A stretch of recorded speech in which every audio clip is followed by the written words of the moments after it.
I'd like to thank you all for coming today, and I'll be talking to you about earning your Golden Spike Award. I consider this a first step, and I'm Greg Cassidy of the Potomac Division of the NMRA. Now, why do I call this a first step? The exact number of NMRA members earning an Achievement Program certificate who first earned the Golden Spike isn't publicly cataloged as a statistic, but is a common path, as the Golden Spike is designed as an entry-level award. It's often the first step for thousands of participants exploring the hobby before pursuing their AP certificates. So what we'll be covering today is what is the Golden Spike Award, where does it fall in the AP program, looking at one example of how it was earned, what it can lead to, and how you can pursue it even if you don't have a layout. And I know that I'm going to be preaching to the choir during this meeting, and that many of you will know more about what I'll be covering than I do. But this clinic's being recorded, and it'll be available for a long time. So hopefully someone will get some use out of it at some point. So what is the Golden Spike Award? In its basic sense, it's an NMRA Achievement Program Award. It's about completing the requirements for the construction of a model railroad. And its requirements are threefold. The first one is rolling stock, which is motive power in cars. And that's displaying 6 units of rolling stock, either scratch-built Craftsman kits or super detailed kits. The second part is model railroad setting, scenery, and structures. And that's constructing a minimum of 8 square feet of model railroad or modules, including scenery in any scale, and constructing 5 structures, either scratch-built Craftsman kits or super detailed kits. And the third part is engineering, civil, and electrical. You have to present 3 types of track, such as turnouts, crossings, or crossover. It must be properly ballasted and installed on a proper roadbed. Commercial track can be used for this. And all the installed track must be properly wired so that 2 trains can be operated simultaneously. You also need to provide 1 additional feature, such as power-operated turnouts, signaling, turnout indication, or lighted buildings. And we'll go into these details in more detail later. Now, what's its purpose? The Golden Spike is the easiest, and for many people, the first AP award that they earn. It's primarily designed to demonstrate familiarity with the different areas of the hobby, rather than expertise in any one particular area. That's what the Achievement Program certificates are for. Now, what is the NMRA Achievement Program? This program is a guide to help you on your journey through the world of model railroading. And this was covered in a previous clinic earlier this year by Alex Belita, and that's available at the Potomac Division Library. So what is an award? Awards can come in all shapes and all forms, and they can make people feel valued, appreciated, and accomplished, which can fulfill basic human needs. There are a number of key motivations for awards. They can be skill validation and mastery. Awards like the Achievement Program recognize superior skill in various aspects, proving mastery beyond just kit building. They can offer a structured learning path. They provide clear goals and project ideas, guiding modelers to learn techniques that they might otherwise avoid. It can be a personal accomplishment. Earning an award offers a sense of completion and a tangible milestone, transforming a personal passion into a recognized achievement. It can offer community recognition. While some may feel that peers already know their skills, awards provide external validation and attract mentorship. It can offer hobby advancement by recognizing service to the hobby, publication contributions, and leadership, helping to build a stronger model railroading community. And they can offer inspiration, sharing the journey and the results inspires other modelers, especially beginners, to start or continue on their own projects. So let's take a look at a little bit of data that I've brought up. These are all of the members of the Potomac Division who have taken part in the Achievement Program. And that's 49, which is almost 25% of the total membership. Now, of those, the members who have earned a Golden Spike Award is 33, and that's over 65% of those who are active in the Achievement Program. And what I find the most interesting is of the Master Model Railroaders who have earned a Golden Spike Award, that's 13 out of 18, which is over 70% of Master Model Railroaders in the Potomac Division, which I think says a lot of the value they put on the Golden Spike Award. So let's take a look at a personal example of how this guy earned his Golden Spike Award. Now, it started in 1992 when my son and I built an HO layout for him. And as we continued working on it, he was having more fun running the trains, but I was having more fun working on the layout. I was building structures and putting down more and more track and starting to build a little town. And I found that that's what I really enjoyed in building this. And by 1994, it was clear that I needed to build one of my own, or else I was going to start expanding his. So I started going through books about different layouts, looking for an inspiration. And I finally came across this one, which was just right for the size that I had available. And it offered everything that I was interested in at the time. It's a simple layout. I did do a couple modifications to it. But most importantly, in relation to the Golden Spike Award, you'll see why this track plan worked to my advantage later, even though I didn't know anything about that at the time. So I started by building the bench work and the track work, and that went pretty fast. I used the standard L-girder construction with a plywood road bed. And when we got to the turnouts and the electronics, as I was putting down some of the turnouts, I had altered the track plan a little bit, and I needed to figure out how I was going to wire it for my alterations. And at the time, this was going to be wired with DC and block control, but I left it open for DCC to come later. Now, once I started putting my track down, I started installing switches, and at that point, I had also installed DCC and was working on the scenery. And by this time, I'd been an NMRA member for a few years. I had joined mostly to learn about the standards and get ideas from others. And I used both methods in making my landforms and starting on the scenery. I used cardboard webbing and a hard shell on one portion of it, and insulation foam, which was just starting to be used on another portion of it.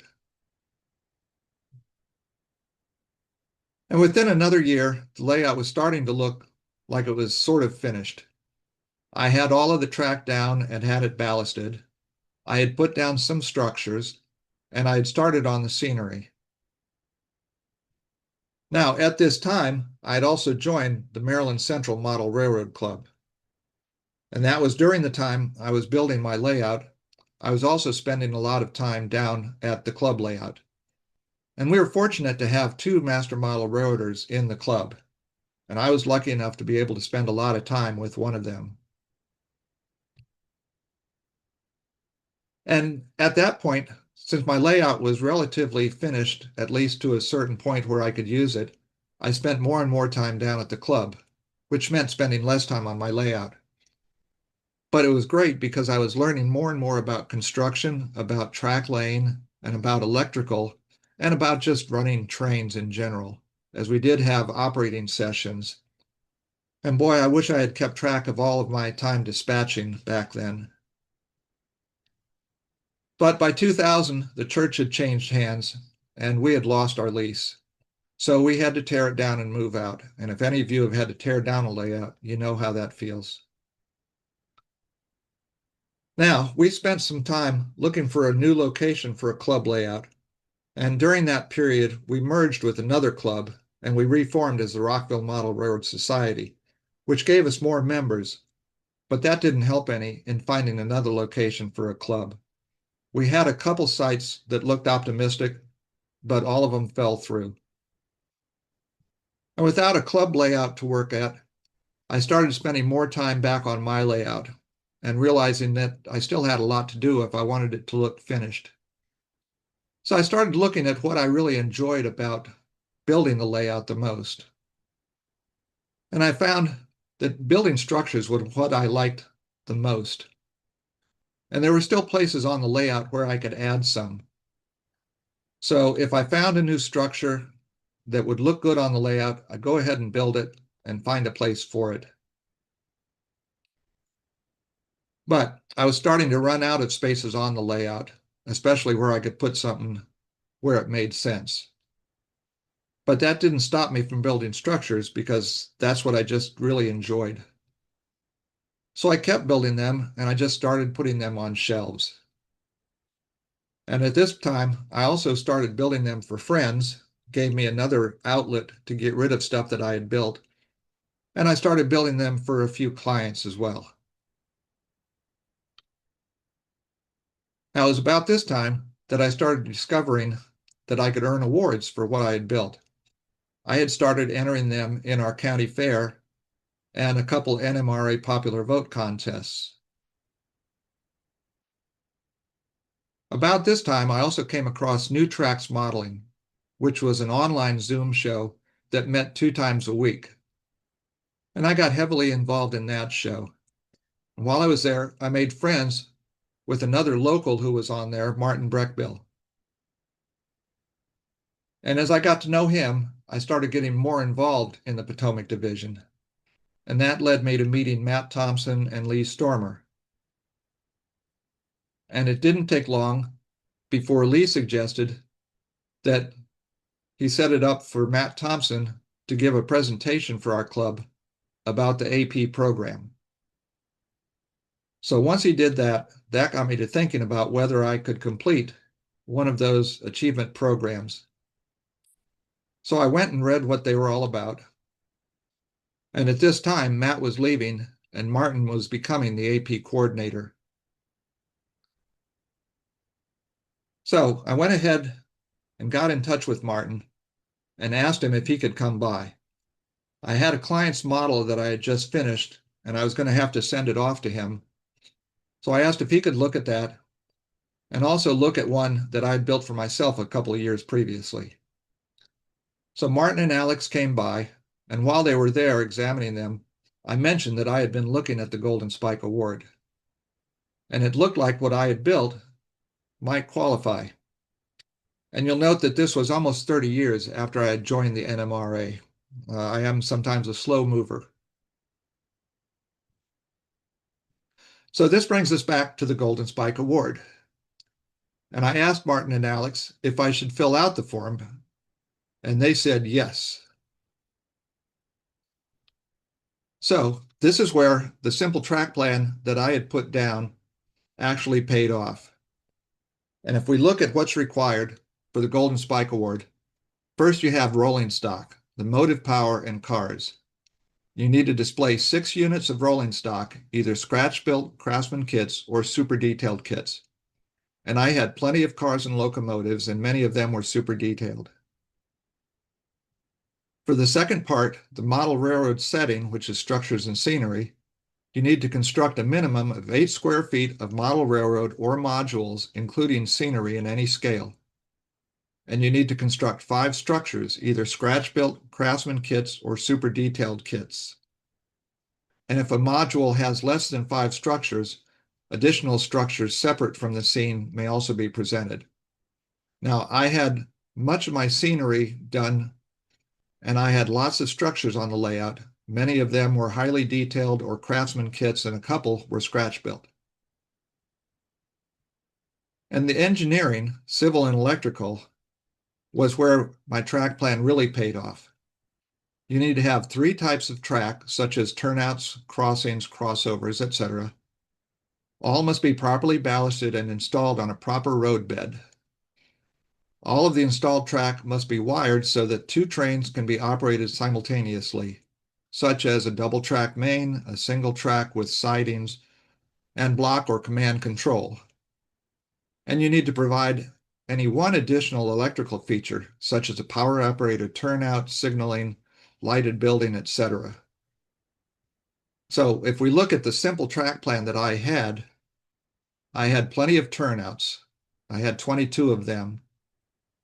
I had 2 crossings, and I had 2 crossovers. And that was just from that simple track plan that I had gotten out of a book. And this is taking a look at the simple track work that I had put down. And all of this was commercially bought. I'd put down a number of commercial turnouts. I had bought 2 crossings that I had to modify to fit in the space that I had. And I put down crossovers where I felt they were needed. So none of this is difficult or anything special. And these were some of the buildings and the scenery that I had. Again, some of them were simple plastic kits, but some of them were craftsman kits and a couple were scratch built. And the scenery, while it was still in its infancy, it was enough to satisfy the requirement. But it ends up being simpler than that. We'll take a look at the details of the requirements that are actually on the Golden Spike web page at the NMRA site. So, Part 1, rolling stock, motive power, and cars. Again, you need to display 6 units of rolling stock. Notice that the requirement is to display them. Nowhere does it say they must earn a minimum number of points in judging, just that they must be displayed. Such as in a monthly contest at a division meeting or having them set out on your layout or on a table in your basement, that counts as displayed. Now, these models need to show a little more effort than just shake a box kit. For example, by itself, a freight car kit straight out of the box is not enough to qualify. But if you paint it or decal it or add some details, perhaps some weathering, you'll have a qualifying model in no time. Now, for Part 2, model railroad setting, you need to construct a minimum of 8 square feet of layout. Now, again, there's no requirement about how good or how elaborate your layout must be, just that you must construct it. On the other hand, you may have trouble convincing someone that a loop of track nailed to a piece of green painted plywood constitutes a layout. Now, how much is 8 square feet of layout? A typical module is 4 feet by 2 feet, and that would easily satisfy that requirement. You also need to construct 5 structures, either scratch-built, craftsman, or detailed kits. And these structures may be separate, or one or more of them may be part of a single scene. And the same comments apply here about the type of kits. The idea is to show that you can do more than glue a simple plastic kit together. Painting or weathering are good things to consider, and remember that structures aren't just buildings. Items like bridges and trestles also fall into that category. And for Part 3, which many people think is the most difficult part, but it really isn't, engineering, civil, and electrical. You need to show 3 types of trackage, such as turnouts, crossings, etc. All of it must be properly ballasted and installed on a proper roadbed, and commercial trackage may be used. This requirement sounds harder than it is. Notice that the last sentence about commercial trackage, you don't have to hand lay anything. You can just install a store-bought turnout. That's what I did. Now, types of trackage can be confusing, but it can be just about anything. Turnouts, crossings, and even a grade elevation are all examples of types of trackage. Also, note that the 3 types do not have to be different. For example, just having 3 simple turnouts will qualify. The proper roadbed requirement can be met by laying the track on a raised roadbed, such as cork, and ballasting it. The purpose of this requirement is to show that you understand roadbed profile, drainage, etc. Now, the next part, all of the installed trackage must be properly wired so that 2 trains can be operated simultaneously. This requirement can also be easier than it sounds. Notice that the option for a single track main with sidings, this means that as long as you can cut power to the sidings individually, you can run one train, park it on the siding while you run another train, then park that train and run the first one again. That meets the requirement. And obviously, any type of digital command control system will also meet that requirement. And last, there's providing one additional electrical feature, such as a powered turnout, signaling, turnout indication, a lighted building. Don't read more into this than there is. A powered turnout can be something as simple as an Atlas turnout with a switch machine. Think in terms of anything that runs off the accessories terminal of a power pack, and you're halfway there. Anything as simple as a lighted building, a couple of street lights that are lit, or a turnout indicator on your fascia, all of those things will apply. Now, you saw that super detailed was mentioned a couple of times. So just what does super detailed mean? Well, from the NMRA website, as of January 2026, a model is considered super detailed if the modeler has applied separate details that are critical to the operation and use of the model's prototype. The details may be separately applied parts provided as part of the kit, but not parts supplied by the manufacturer. So think in terms of a box car. If it has a separate ladder or grab irons, and they're put on by the manufacturer when you take it out of the box, that doesn't qualify. But if they come as separate parts and you have to apply them, then that qualifies. Now, obviously, the more details you add, especially if they're details that aren't part of the kit, the more it'll fall into the super detailed category. And all of this applies to structures the same as it does to rolling stock. So I filled out the form, and believe me, this was the easiest of all the NMRA forms there is to fill out. And just like that, at the next division meeting, I was given my Golden Spike Award. Now, I have to admit I was very lucky. The track plan that I picked had a number of things that I had put in place. But it wasn't that it required all of those differences that I had. If I had just used a track plan that had 3 turnouts or 2 turnouts and a crossing, any of those would have qualified. It was also the fact that I had put my layout on cork road bed and had applied the ballast and had put down some structures and had started on the scenery. All of that applied, and all of that allowed me to meet the qualifications of the Golden Spike Award. And keep in mind, you don't need a big layout to do this. Remember, in Part 2, Model Railroad Setting, it says you need to construct a minimum of 8 square feet of layout. That could be a 2x4 shelf layout or a module. And it doesn't have to be permanent. This doesn't have to be part of your great layout that you're building to control an empire. This can be something that you put together just to earn your Golden Spike Award. And that will get you started on the road to more achievement programs. Now, the Golden Spike Award is much easier than all of the other related APs, and that's as it should be, because they're to show expertise in any one particular area, such as structures or scenery or civil engineering. The Golden Spike Award is just to show familiarity with all of those areas. Now, I think of the Golden Spike Award as NMRA's best kept secret. And the reason I say that is all roads do not lead to the Golden Spike Award when you're trying to find information about it. The Golden Spike Award does have its own web page, but it's not linked to the Achievement Program page on the NMRA site. They do have a description about it on the Achievement Program web page, and there's even a link there. But if you click on that link, all it does is download the form for the Achievement Program, which you'll want if you want to pursue it. But I find the easiest way to get to the Golden Spike page on the website is to just put Golden Spike Award in the search window on the home page. And then the Golden Spike Award page will pop right up. And maybe someday they'll put a direct link to it.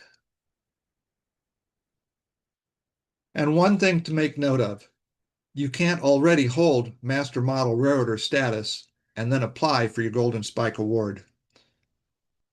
It's actually spelled out on the form. So if you're working towards your Master Model Railroader, you want to make sure you get your Golden Spike before you've achieved that. Now, my thoughts on what the Golden Spike Award can provide to you. It can be easy to achieve.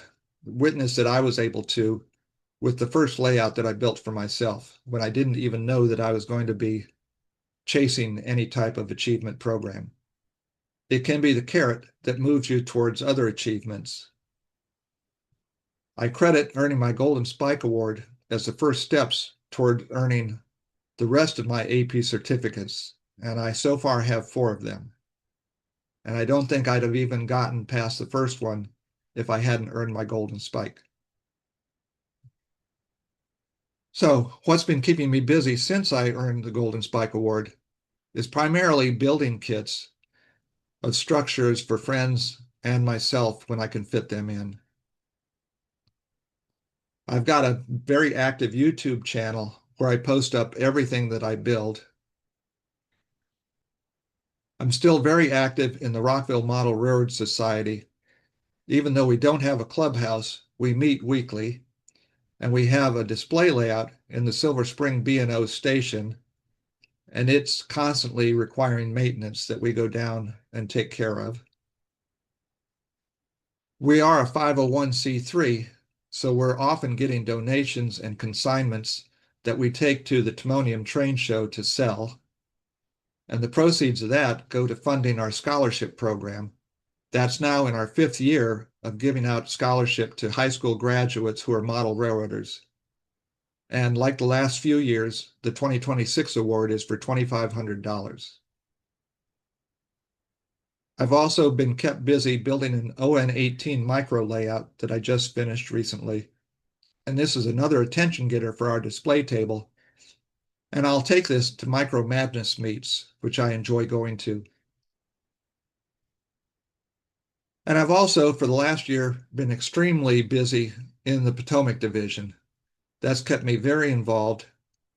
And I do want to say that myself or any board member is always happy to answer any questions about the Golden Spike Award or any other AP questions that you may have. Now, is there an MMR in my future? I don't know. I like to think so. I am enjoying the springboard that the Golden Spike Award gave me to work on some of the APs so far. And I'm currently working on my 5th and 6th one right now. And who knows where that will lead. So what's going to be your first step? You might consider if a Golden Spike Award is in your future. And if you have any portion of a layout or a module or plan to build one, you should look into that. It can be a great first step. I want to thank you for listening and ask you if you have any questions. Greg, there's a couple questions in the chat. Now, I saw some chats popped up. Let me see. Okay. I went over what's a super detailed kit. The 3 types of track. When I was first applying, I thought it meant 3 different types because that little reading between the lines I had not found. But according to it, and it's on the NMRA website, just 3 types of track, they can all be the same. So 3 turnouts, 2 turnouts, and a crossing, a turnout, a crossing, and a crossover, or gauntlet track, or anything else that you want to get fancy with would work. Yeah. Thanks, Greg. That's what I missed, was seeing that it confused me because I was trying to think, does that truly mean 3 entirely different types, definitions? That's what the assumption I worked on when I was applying. But once I read that, I realized that all of my turnouts would have qualified even if I didn't have the others. Right. Indeed. Thank you. And Martin, you're right about super detailed. It's one of those things, you know it when you see it. So are there any other questions about it? Okay, if not, this is Kirk. I have a question. Yeah, go ahead, Kirk. Or maybe more of a comment on what you said, Martin said. As far as super detailing goes, is you know it when you see it. So does that mean it's somewhat subjective, or there are some documented requirements as to what super detailing is? Well, the documented requirement that I found on the NMRA website was not definitive. It's not it's not something that is like, you know, three types of track, or two locomotives, one of them has to be able to stop and the other one run. That's a fail or pass. The definition of super detailed is just that it has to be more than a shake the box. Now, keep in mind, this is kind of low-hanging fruit for the Golden Spike Award. So you're not required to build something that's going to be earning a merit award, you know, for rolling stock. But it does have to be something, you know, obviously none of the ready-to-run cars would qualify. And even something like an Athearn car, if you just took it out of the box, glued the weight to the chassis, glued the chassis in place and screwed on the trucks, you'd have difficulty passing that as one of your pieces of rolling stock. You really need to do something more to it than just put it together. Okay. So if you had one of the kits where you get separate ladders and separate grab irons, or there are other pieces that have to be applied if it's something like a tanker or something different than a boxcar. As long as you do that, that would probably qualify. Or if you repainted it and decaled it, something showing more than just basic gluing the kit together. Okay, that makes sense. Thank you. Some kits that are really good for that, for the rolling stock, are the branch line kits. Branch line and AccuRail, a lot of those have separately applied details. Yep. The Intermountain and the Red Caboose, those are really good because they have a lot of details and it takes you a little bit of effort to get those put together. Those are really good for that. Okay, thanks. Paperwork. This is the bugaboo that seems to resonate with many people. Oh my God, I have to do paperwork. Most of them have no idea what that entails. And many of the people who complain about it haven't actually done it even, near as I can tell. So they don't know what they're really talking about. So we're going to talk about paperwork. First thing is, don't panic. Unless you really want to. And this is for the people who want to panic and for Alex. You know, some people overreact slightly. Yeah, me and Mr. Monk. So I'm going to cover the paperwork that you as the modeler and submitter have to prepare before and after evaluation. In some cases, in some categories, there's no evaluation, really. You just put your paperwork together. I'm not going to get into the actual requirements of each category. I might touch on a few here and there. We're going to cover all the individual categories throughout the rest of this year, starting, I think, this coming Saturday. So the details of what you put into those requirements, we'll get those as we get into individual categories. Okay, well, we're going to start with the three evaluated model categories. These are the ones that terrify everybody to some extent. Cars, motive power, and structures. These are the ones that are also frequently done at conventions, contest rooms, etc. These have some significant requirements. Okay, I'm going to sit, there are individual forms on the website for each category. And I say, yeah, use the forms that are on the website, but I'm, as a former contest chair and an MMR and a guy who actually goes around and evaluates other people's models, I suggest you use the form 902. And I'm going to suggest you use the version of it that's on the MER's website, which is in Word, which means you can type right into it and you don't have to scribble. And if you don't have to scribble, then I don't have to go blind trying to read your scribble. And actually, we can get into this later, but that form is actually a lot more simple than it seems. Generally, more info is better than less, but okay. So I don't, as someone who's evaluated models for 15, 20 years now, I don't want to read a three-inch thick binder full of information.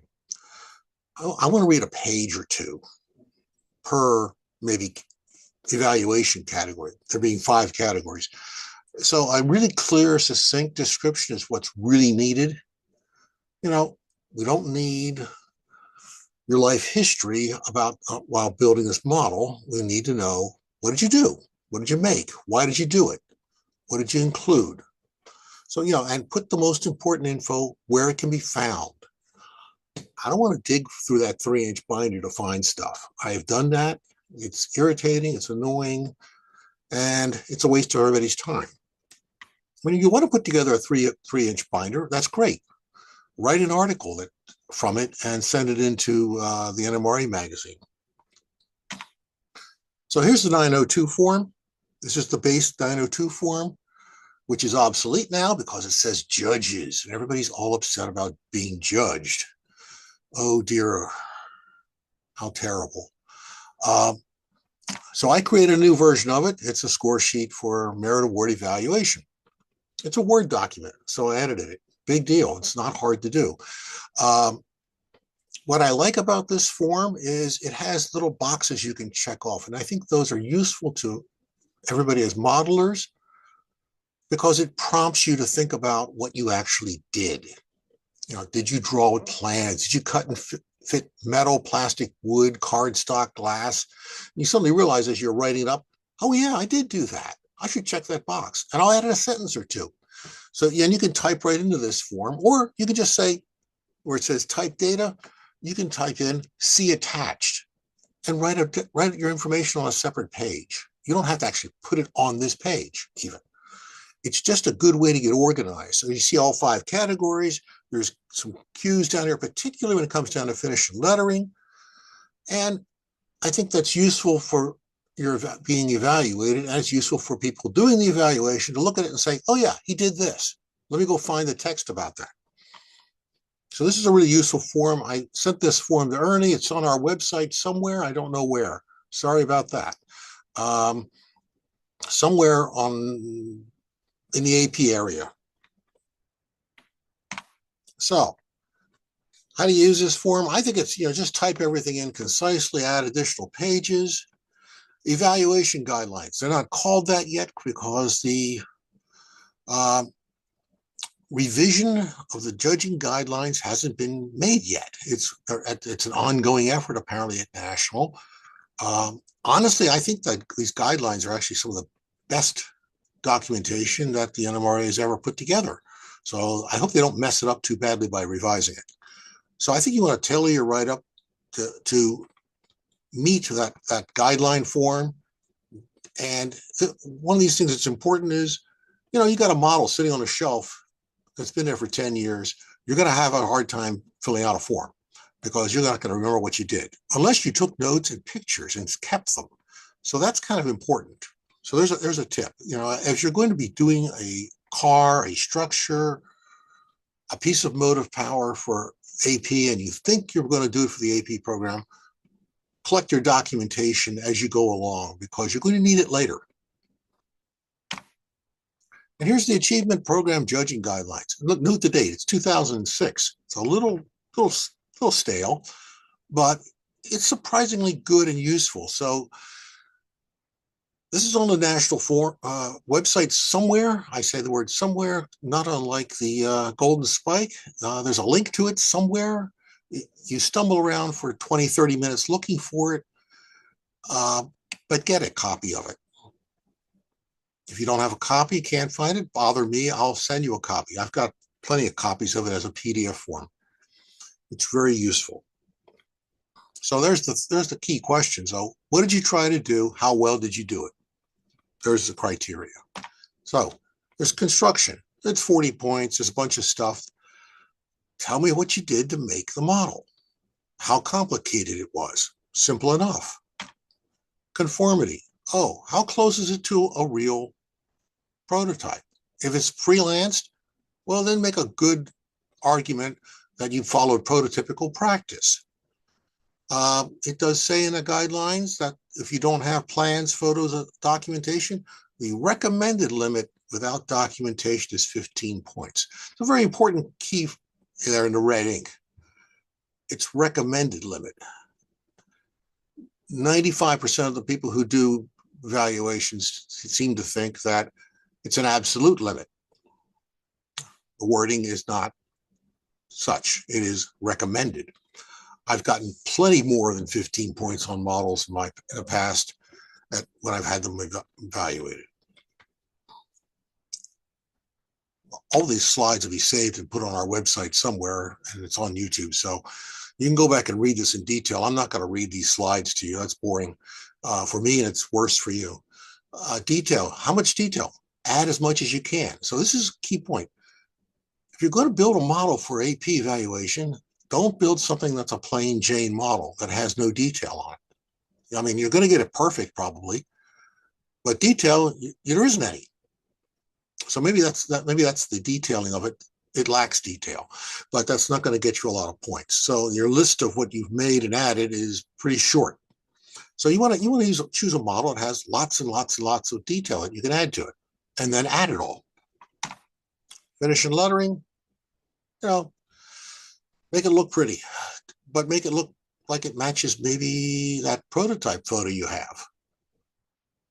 Come close to it at least, but try to do the best you can on, not sloppy, not clean, not messy. Yeah, here's one of the things, doors that open, a roof that's removable, etc. If the roof comes off and you've done an interior, the evaluators are going to look inside. So, you got to make sure you did that right. That's got to match with your finishing lettering. It's got to match with your conformity. It's got to match with everything. Scratch built. Okay, the more it's scratch built, the better you do. Wow, that's hard. And if you make the parts that you scratch build the parts in your detail, it's detail parts that you scratch build. So you get points in both categories. What a concept. It's simple. So we make lists and document. There you go. That's what you do it. One of the options here, I was taught one of the options from Noel Horan. Just write everything down.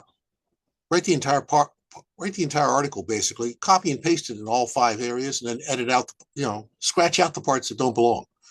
He seemed to think that would be a good way to do it, but save and print your forms. Save everything. That's key. Save everything. Back your files up, because when your computer crashes and burns, it's nice to have a nice backup copy when you're in the middle of an AP program. Cars, motive, power, and structures. Well, yeah, submit a qualification form. Okay, that's on the website. Download it, fill it out, submit it as a PDF, send in all the other modeling awards. You got 6 cars or whatever, 6 structures, 3 motive power. Save copies of the judging scores, save everything to validate that you got what you needed to get. Send me a copy of it, all as a PDF file. That makes everybody happy. That goes up to region. The region sends it to national. National loses it twice. Then it comes back down eventually someday to region, who sends it to me, and then I find a way to get it to you so we can take a photo of you getting your certificate. Generally, that's rule of thumb how that works. Okay, we'll go to scenery. You need to take a bunch of photographs of your scenery. You can take a video if you care. That's not happened as yet, but there's no, that's acceptable. Take your iPhone and walk around your layout and make a video of the whole thing. Just remember, you're going to have to email that to me eventually. So if it's 15 gigabytes, I don't think you're going to be emailing it. We have to figure that out. But you need a written description? Okay. It doesn't have to be professional quality here. This has to be the standard. iPhone is probably too good now versus the old digital cameras that we used to have. It's pretty straightforward. You need a description of materials and methods. How did you make that scenery? How did you do everything? And what did you do to get there? Hey, guess what? You got to fill out a statement of qualifications form. That's going to be a common theme here. Attach everything, send it to me as a PDF form. We're done. This does take judges to come out and take I said the bad word. The evaluators, the inquisitors will come out and put your layout to the question, and we'll find out if you have nice scenery or not. So, yeah, you do have to get points, minimum points for that. Prototype models. Oh, you've got to write up a description of what you did. Boy, what a concept. This is going to get really redundant very, very soon. If I fall asleep in the middle of presenting this, wake me up, Greg. You need a description along with documented evidence, verify that prototype's seen, photos, written materials. How did you get there? It's pretty easy to write up. I mean, this is not too heinous so far. Wow, you got to do a statement of qualifications form. Oh gosh, who would have guessed? It's got to be evaluated, so you need a signed merit evaluation form. You scan everything in, you create a PDF, and you send it to me, and I send it on its way. Civil. Oh gosh, you got to do a drawing. That's terrible. Preferably not in crayon, but it can be pencil. Nobody can, it could be crayon in theory. As long as it's legible, it has to have all this stuff in it. You don't have to have all of it, but you have to include some of it. Guess what? You need a statement of qualification. Oh gosh. So, you attach the track plan and all this stuff and how you got there and the materials used. Yeah, that's cute. It's a list. You don't have to tell me how much plaster you used. Nobody cares. If you had to bring a truck in and have it deliver concrete in your basement to build your scenery, that's nice. Just tell me you used concrete. Not that you needed 3 yards of concrete. Civil. More. I know, gosh, a statement of qualifications. Really? Another statement of qualifications. Okay. Describe your track work features. Describe everything. All that's needed. Need verification of the merit awards. Okay. Photocopy, scan them in, send them to me, PDF. We're cool. Gosh, electrical. Oh no, you've got to create a drawing again. Oh no. Okay, drawings. Let's show all this stuff. Okay, you probably did some of this already when you built your layout. I hope you did, because when the wiring fails, you're going to have to go figure out what failed and where it went. So schematics, it's not required to include wiring for electrical turnout control. There's lots of requirements and stuff.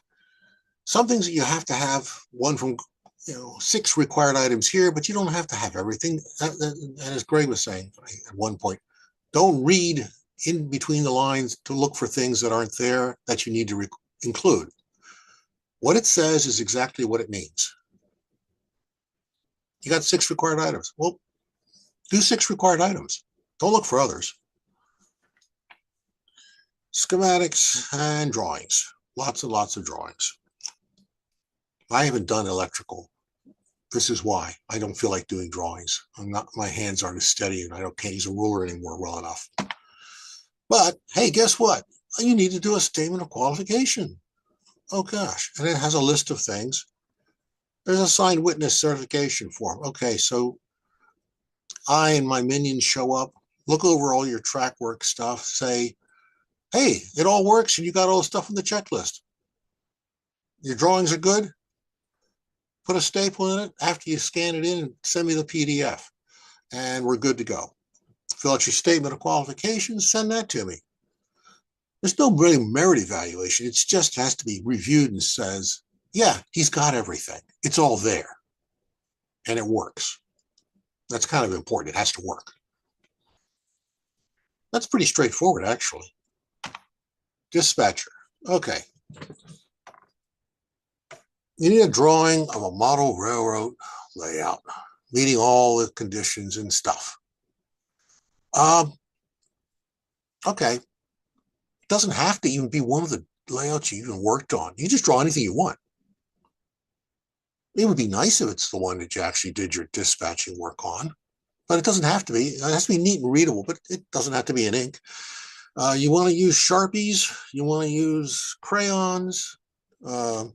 Use a manual inscription device of some sort. Don't use like blood or something. You need a timetable. So, you draw up a timetable. Easy enough to do on your computer. Operating train chart. I've actually done this one. So this is actually useful to have a bag of colored ultra-fine Sharpies and a ruler. But, it's pretty straightforward. Okay, so, a system of operation, whatever you like. I mean, there's all different options here. So you got to have all this stuff. You put it all together. Hey, guess what? A statement of qualifications. Fancy that. Who would have thunk it? Attach everything. Well, okay, scan everything in and attach it electronically as a PDF. Okay, there's jobs. There's a list. This is kind of important. There's a description of the jobs held. There are requirements that have to be met on the various jobs. I don't remember what they are off the top of my head. But you have to document that, all the hours, minimum required hours. So there's a chart on a page, basically a Excel file listing. Somebody has to sign off a checklist of all those, that you actually been there, done that, that you did the dispatcher role, that you did the conductor role, you did yard master role, X number of hours. Someone has to sign off on it and scan it all in, include that. But here's one of the very important things. If you're going to do dispatcher, keep a good record of everything you've ever done.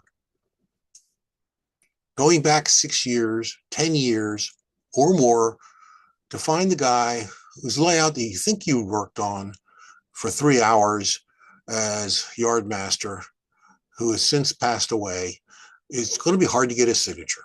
So you need to get these done as you do them.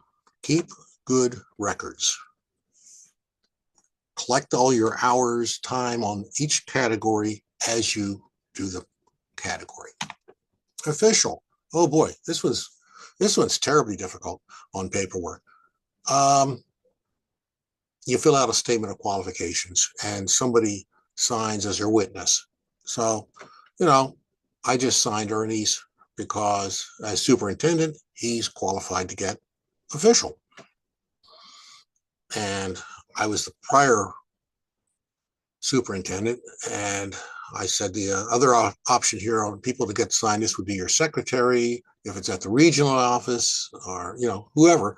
But you just find someone who's an upright human being who's still breathing and knows that you did this, and have them sign it.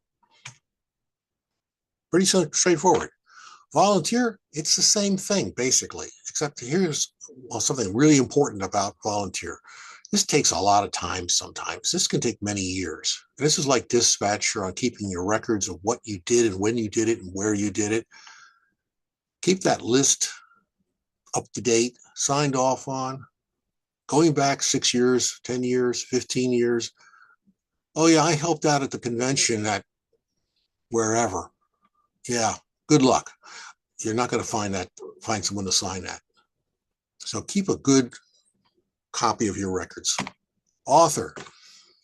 Gosh, another statement of qualifications. Okay, you got to list all the stuff that you're claiming as subject matter for your author. It's basically a table, has what you published, where you published it, how many points it's worth per page, and how many points you got. Add it all up, you got 42 points, you got author. Well, it's not that simple, but it's close. A copy of the published material. Well, okay, a PDF. Gosh, we keep coming back to PDFs.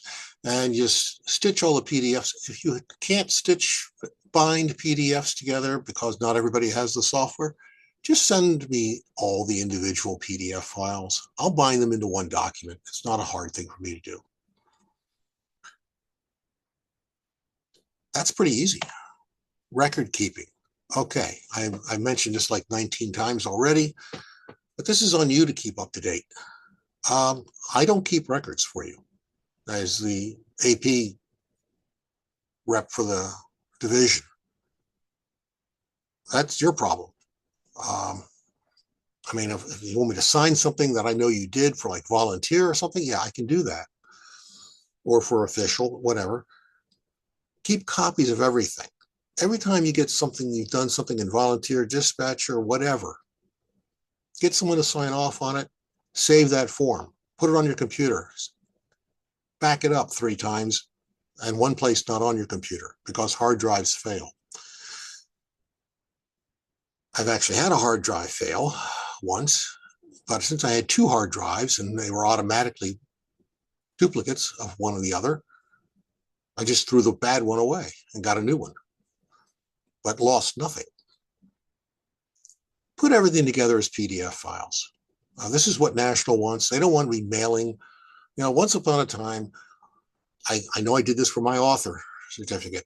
That was about an inch thick pile of paper that went to the region, which then got repackaged into another envelope and went to National. Nobody wants to do that anymore. So it's now just do it as a PDF file. It's a lot easier. And you know, I look at it and forward it to the region. Oh gosh, how hard is it to do? Well, it's 3 clicks on my computer and off it's gone. So it's a big time saver. I'm not going to the post office to mail your half an inch pile of paper. So I don't think paperwork's a big deal.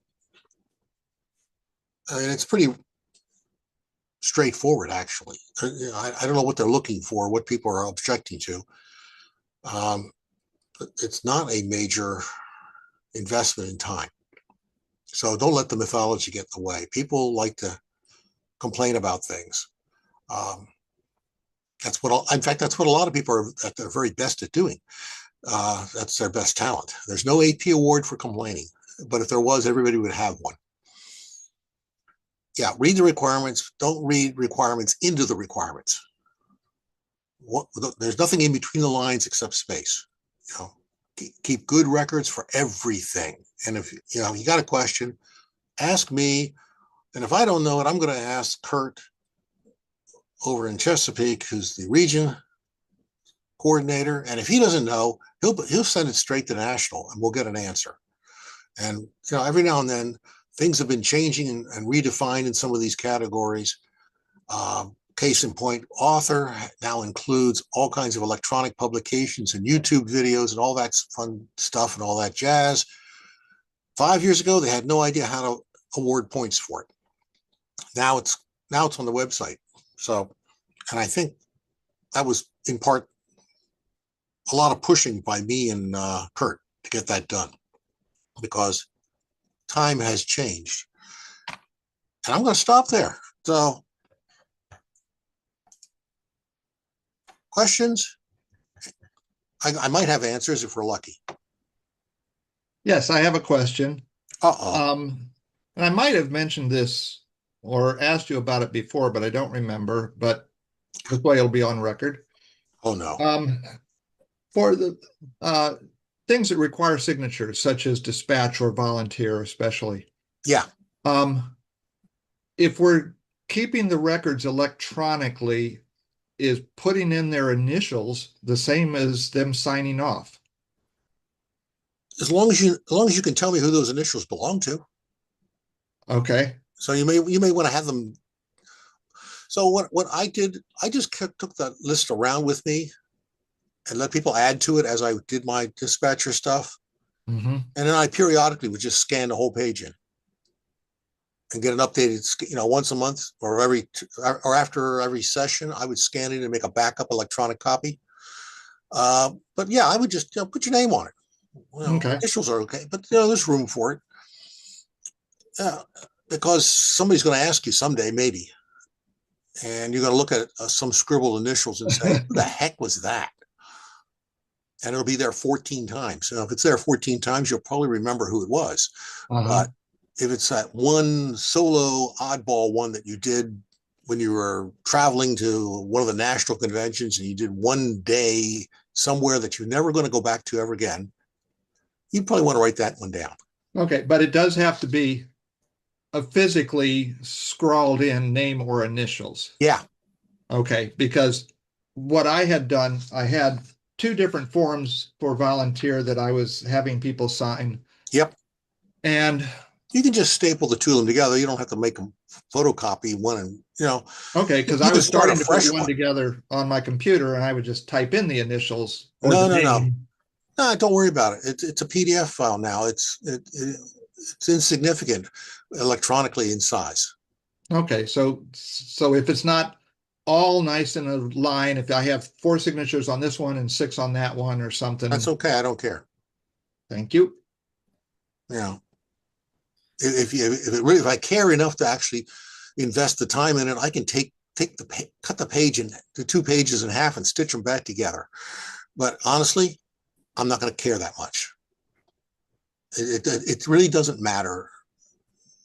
It doesn't have to be pristine and perfect and pretty. All it has to do is say, oh yeah, he's got 23 hours here, he's got 65 over here, and they're in the right, and they all add up, and they're distributed in the right number in the right section. You got your number of dispatcher, the number for whatever the other 3 are. Okay. And if anything, what you might want to do is break out, tag the ones that matter. So, when you're actually acting as dispatcher, I've forgotten how many hours you have to have as actual dispatcher. There's a requirement on that one specifically as a minimum. You might want to put like a little check mark next to it or something, in like green or something, or, color coded. So everybody can say, oh yeah, there's the 20 hours he needs for that. Again, it helps you keep track of it. It helps me to look at it and say, oh yeah, he's got it. So, you want to make it as simple for everybody. Don't make this harder than it has to be. Okay, Martin? Yes, sir. Along that theme, I was looking at the author record and validation form. Oh God, yes. And trying to keep things simple, I started using the fillable form, and some of the titles of things were so big it's getting down to like 8 point as it keeps crushing itself down. It doesn't give you a new line? No, it just kept on, squeezing it down. But oh God. But I on the form, I went back, and after filling in like a page full of it, I realized that the headings where it says type of material and they have formal, live, clinic, or informal, that the first letter of each is in bold. Is it okay just to do it that way? Use F for formal? Yeah. Yes. Same thing for class of presentation, national, regional, yes. Division. Okay. You use the abbreviation.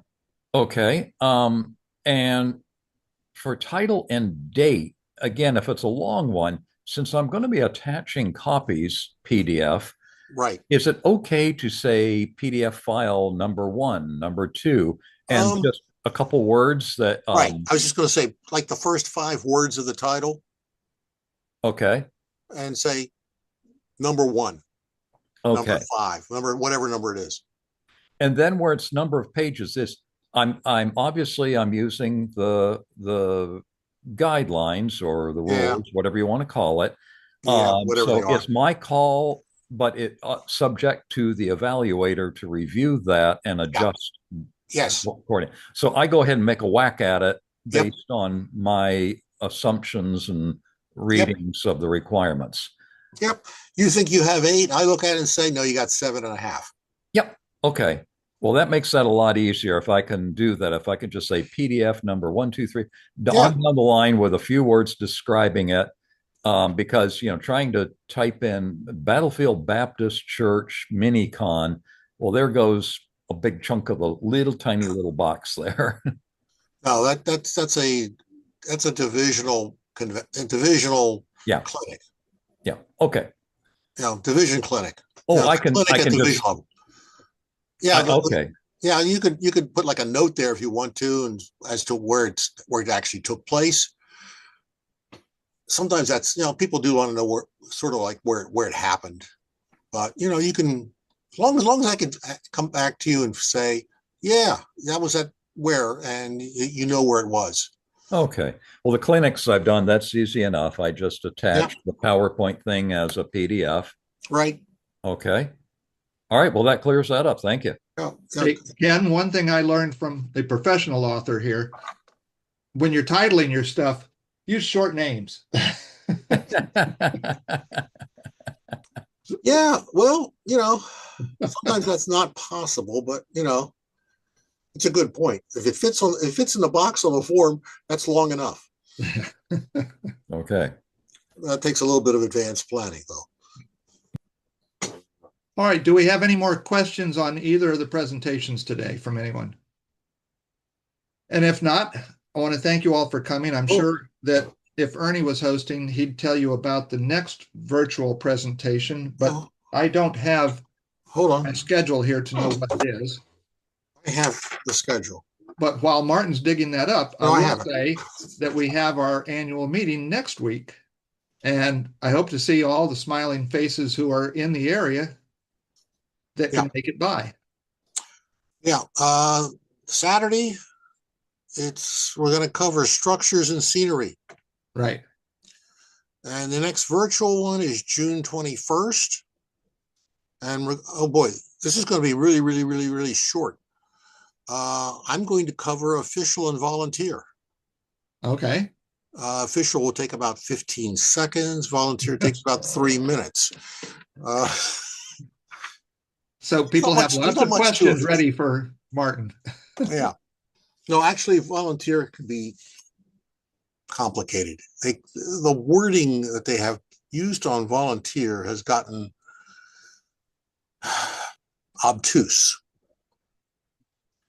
And there seems to be a focus on committees and chairing of committees.